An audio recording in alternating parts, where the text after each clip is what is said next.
अस्सलाम वालेकुम, मेरा नाम है रामशा इकबाल और आज हम लोग चैप्टर नंबर 7 बायो एनर्जेटिक्स से लेक्चर नंबर 2 स्टार्ट करने वाले हैं और सेम वही टॉपिक हमारा चल रहा है bioenergetics and the role of ATP.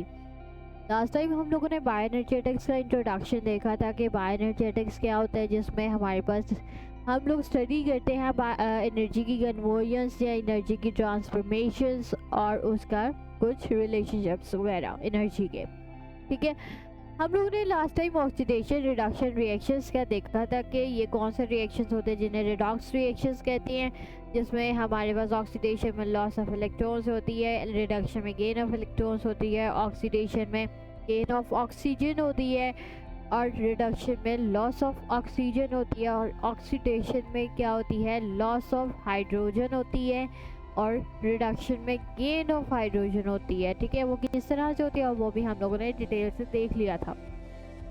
अब हम लोगों ने लास्ट टाइम दो तरह की एनर्जीज के बारे में देखा था। एक हमारे पास जो भी सेल्स के अंदर ये एनर्जी जो यूजुअली प्रेजेंट होती है उस बारे में हम लोगों ने देखा था कि एक काइनेटिक एनर्जी होती है और एक पोटेंशियल एनर्जी होती है। काइनेटिक एनर्जी हमेशा जो है यूज़ होती है जब कोई काम परफॉर्म करना है।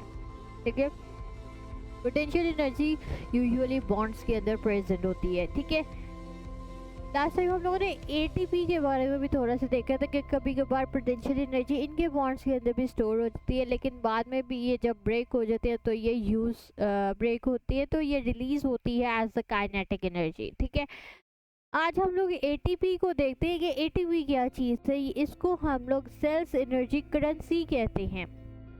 ये मेजर एनर्जी करेंसी है। जितने भी सेल्स होते हैं ना, ज़्यादातर हमारे पास जो है वो एटीपी ही है जिसने एनर्जी की प्रोडक्शन या एनर्जी की लॉस रिलीज़ करनी होती है। ठीक है, तो ये किस तरह से एनर्जी का सोर्स है ये हम लोग देखते हैं। एटीपी होता क्या है, इसको हम लोग कहते हैं एडिनोसिन ट्राइफॉस्फेट।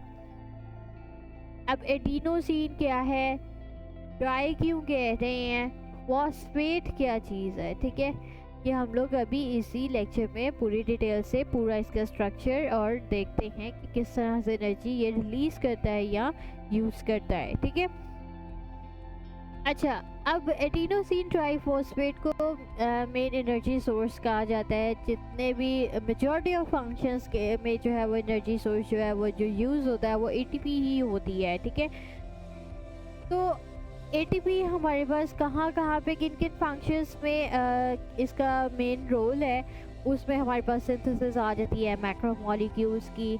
इसके अलावा ट्रांसमिशन आ जाती है नर्व इम्पल्सेस की, एक्टिव ट्रांसपोर्ट है, एक्सोसाइटोसिस है, एंडोसाइटोसिस है, एक्सेट्रा। ठीक है, हर एक में जो भी एनर्जी यूज़ हो रही है वो in the form of ATP होती है। अब इन सब जो फंक्शंस मैंने बताए हैं इन सब को आप लोग को आइडिया होगा कि हम लोग ऑलरेडी चैप्टर नंबर 4 में डिटेल्स के साथ ये सारे फंक्शंस ऑलरेडी स्टडी कर चुके हुए हैं। सिंथेसिस ऑफ मैक्रोमोलिक्यूल्स, ये मैं आपको बता देती हूँ। मैक्रोमोलिक्यूल्स यानी कि वही जिनका हाई मॉलिक्यूलर वेट होता है। ठीक है, जिसमें प्रोटीन्स आ जाती है, डीएनए आ जाती है। ठीक है, तो इनके सिंथेसिस में भी एटीपी को यूज़ किया जाता है। ट्रांसमिशन ऑफ नर्व इम्पल्सेस, जो भी हमारे पास मैसेजेस ट्रांसफर होते हैं थ्रू आउट द बॉडी, जिन नर्व्स ने जो है वो कंडक्ट करनी होती है नर्व इम्पल्सेस, उसमें भी जो एनर्जी जो यूज़ होती है वो in the form of ATP होती है। एक्टिव ट्रांसपोर्ट भी हम लोगों ने चैप्टर नंबर 4 में डिटेल से देखा था, डिफ्यूजन और जब हम लोग ऑस्मोसिस के बारे में डिस्कस कर रहे थे। ठीक है, फिर हम लोगों ने एक्सोसाइटोसिस और एंडोसाइटोसिस को भी डिटेल से हम लोगों ने चैप्टर नंबर 4 में ये भी सारे पढ़े हैं। ठीक है, अब मैं आपको ये दोबारा से नहीं पढ़ा रही। ठीक है, अच्छा, अब एटीपी की जो एबिलिटी होती है कि उसने एनर्जी को जो स्टोर करना है या एनर्जी को रिलीज करना है वो किस तरह होती है, उसके खुद के मॉलिक्यूलर स्ट्रक्चर से होती है। ठीक है, उसका जो इस तरह का उसका स्ट्रक्चर ही इटसेल्फ इस तरह का होता है कि उसने इसी स्ट्रक्चर से जब उसका एक फॉस्फेट बॉन्ड निकलता है तो एनर्जी रिलीज होगी, अगर फॉस्फेट बॉन्ड बनना होगा तो एनर्जी यूज़ होगी। तो इस तरह से उसका जो स्ट्रक्चर होता है वही मेन रोल प्ले करता है एनर्जी की प्रोडक्शन में या उसकी रिलीज होने में एनर्जी की। ठीक है, अब वो किस तरह से होता है ये हम लोग देखते हैं। ये हमारे पास है मॉलिक्यूलर स्ट्रक्चर एटीपी का। इस डायग्राम में आप देखें ये प्रॉपर एटीपी पूरा ये एक मॉलिक्यूल है एटीपी का, ठीक है। उसका स्ट्रक्चर इस तरह से होता है कि इसके अंदर 5 कार्बन रिंग प्रेजेंट होती है जिसको हम लोग राइबोस कहते हैं, ठीक है। राइबोस शुगर होती है असल में, ठीक है। अब 5 कार्बन रिंग क्यों कह रही हूँ कि ये जो इसका स्ट्रक्चर इस तरह से होता है कि ये जो कॉर्नर्स आपको नजर आ रहे हैं इसमें हमारे पास कार्बन एटम्स प्रेजेंट होते हैं, ठीक है। इस तरह से कार्बन एटम्स प्रेजेंट होते हैं, इसलिए हम लोग इसको 5 कार्बन रिंग स्ट्रक्चर कहते हैं राइबोस को।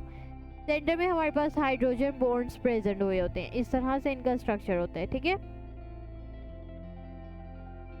एक्चुअल स्ट्रक्चर जो होता है वो नहीं मैं अभी आपको बता रही हूँ, सिंपल मैं आपको एक बेसिक कंसेप्ट दे रही हूँ कि यहाँ पे हमारे पास जो कॉर्नर्स बने हुए हैं यहाँ पे कार्बन एटम्स प्रेजेंट होते हैं, इसलिए इसको राइबोस जो होता है वो 5 कार्बन रिंग होती है।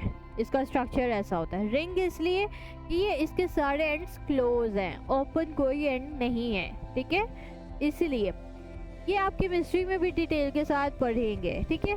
अच्छा, ये हमारे पास शुगर जो है वो राइबोस शुगर है जिसका 5 कार्बन रिंग स्ट्रक्चर होता है, ठीक है। इसकी इस साइड में कार्बन में एक फॉस्फेट प्रेजेंट होता है, ठीक है। उसके साथ मजीद आगे बॉन्ड बना के कवलेंट बॉन्ड होता है 2 फॉस्फेट के दरमियान में, और एक और आगे फिर कवलेंट बॉन्ड होता है और एक और फॉस्फेट प्रेजेंट होता है, ठीक है। ये जो हमारे पास 3 फॉस्फेट है इसी वजह से इसको ट्राइफॉस्फेट कहते हैं। और इधर राइट साइड पे आप देखें यहाँ पे हमारे पास एडिनिन प्रेजेंट है। एडिनिन होती है न्यूक्लियोटाइड। हमारी बॉडी में 4 तरह के न्यूक्लियोटाइड्स होते हैं, एक होता है साइटोसिन, एक होता है एडेनिन, एक होता है थायमिन और एक होता है ग्वानिन। यूजुअली जो डीएनए के अंदर होते हैं ये 4 न्यूक्लियोटाइड्स होते हैं, लेकिन जो आरएनए होते हैं उसके अंदर जो है वो थायमिन की जगह यूरासिल होता है। अच्छा खैर ये आप अभी ना स्टडी करें, ये थोड़ा सा आप कंफ्यूज हो जाएंगे, ठीक है। आपने बस ये याद रखना है कि जो एटीपी होता है उसके अंदर क्या है, एडिनिन है। इसी तरह अगर सपोज कोई जीटीपी है उसके अंदर न्यूक्लियोटाइड कौन सी होगी, ग्वानिन होगी, ठीक है। तो जिस तरह का स्ट्रक्चर होगा किसी भी एनर्जी सोर्स का, जिस तरह एटीपी है, इसी तरह सपोज जीटीपी की बात हो रही है तो उसमें जो उसकी न्यूक्लियोटाइड होगी वो ग्वानिन होगी। क्योंकि यहाँ पे एटीपी की बात हो रही है, यूजुअली ज़्यादातर फंक्शंस में एनर्जी सोर्स जो है वो एटीपी ही होता है, ठीक है।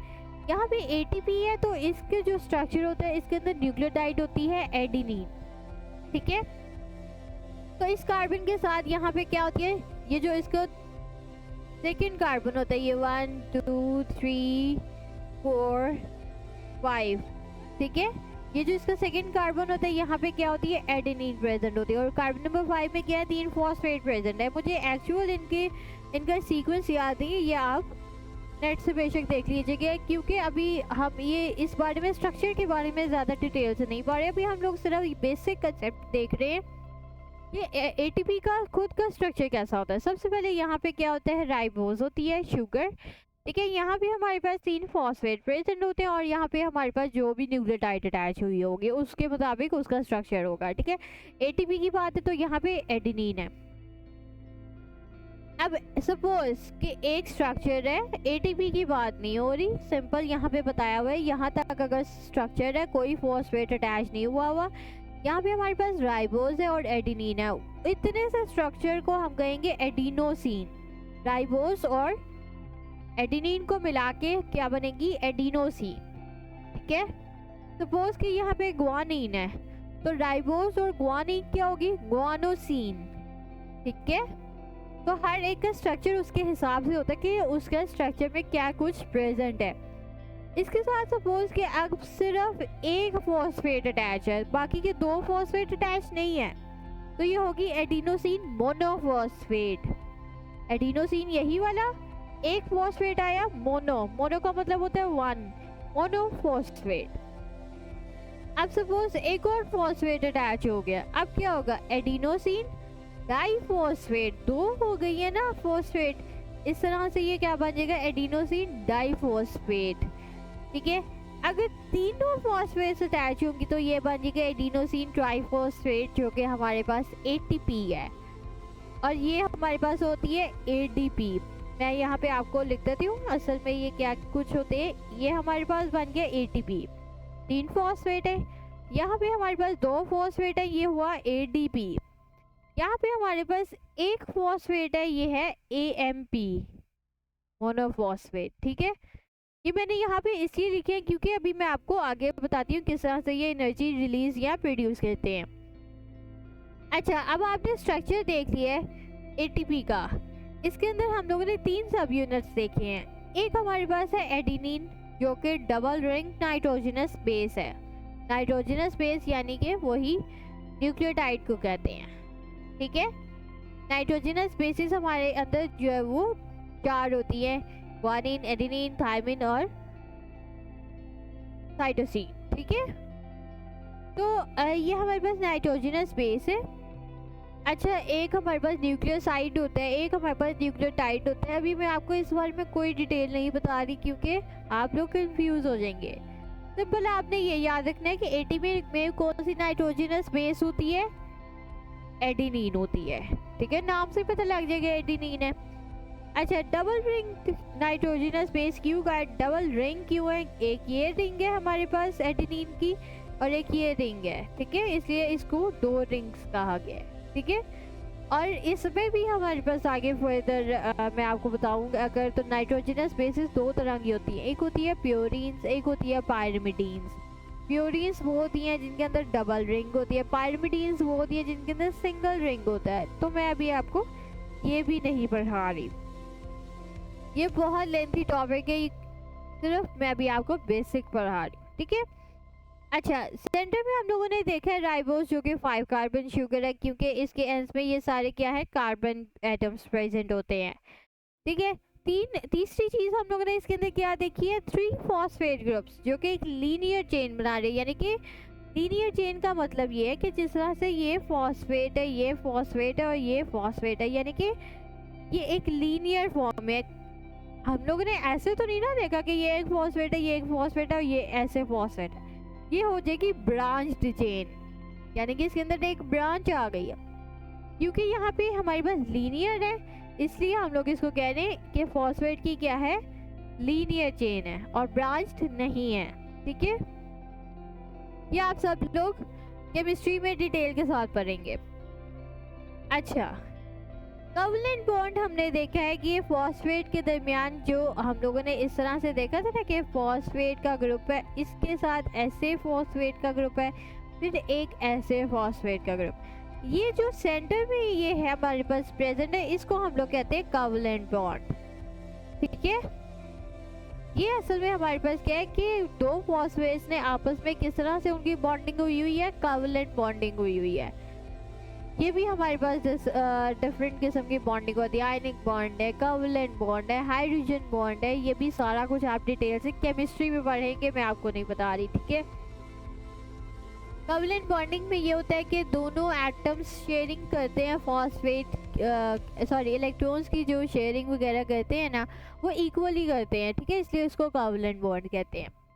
अच्छा, इसको किस तरह से इंडिकेट किया गया, टिल्ड की फॉर्म में। ये जिस तरह से मैंने अभी आपको बताया इस तरह से प्रेजेंट होते हैं। ये हाई एनर्जी बॉन्ड है, कोवलेंट बॉन्ड। ठीक है, अच्छा, अब एनर्जी की बात करें, एनर्जी किस तरह से रिलीज होगी। एनर्जी हमारे पास बॉन्ड अगर जब टूटेगा, ठीक है, ऊपर हम लोगों ने देखा ना कि AMP है, ADP है, ATP है। सपोज कि हमारे पास एक फॉस्फेट ग्रुप यहाँ से टूट गया। जब वो एक फॉस्फेट ग्रुप टूट गया, बाकी रह गए 2। अब ये क्या बन गया, ADP बन गया, एडिनोसिन डाइफॉस्फेट।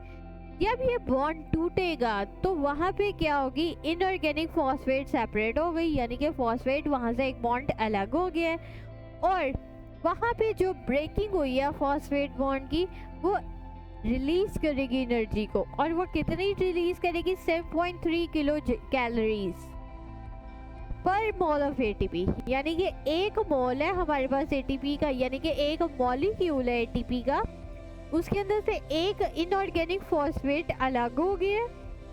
तो इनऑर्गेनिक जब फॉस्फेट अलग हुआ है तो हमारे पास इतनी एनर्जी जो है वो रिलीज हो गई है। ठीक है, तो हमारे पास ATP है, वाटर के साथ जब बाइंड करेगा तो क्या होगा, एटीपी बन जाएगा फॉस्फेट, इनऑर्गेनिक फॉस्फेट क्या होगी, रिलीज होगी, और साथ में एनर्जी भी हमारे पास रिलीज हो गई है। इनऑर्गेनिक फॉस्फेट अलग हो गया और एनर्जी हमारे पास इतनी रिलीज हो गई है। सेम केसेस में जब एटीपी फर्दर टूटेगा एएमपी में, जब वो एएमपी में टूटेगा दोबारा वाटर के साथ रिएक्ट करेगा, एएमपी बनेगा, फॉस्फेट इनऑर्गेनिक फॉस्फेट अलग हो जाएगा और एनर्जी क्या होगी, दोबारा से उतनी एनर्जी रिलीज होगी। ठीक है, ये इंपॉर्टेंट एमसीक्यूज हैं।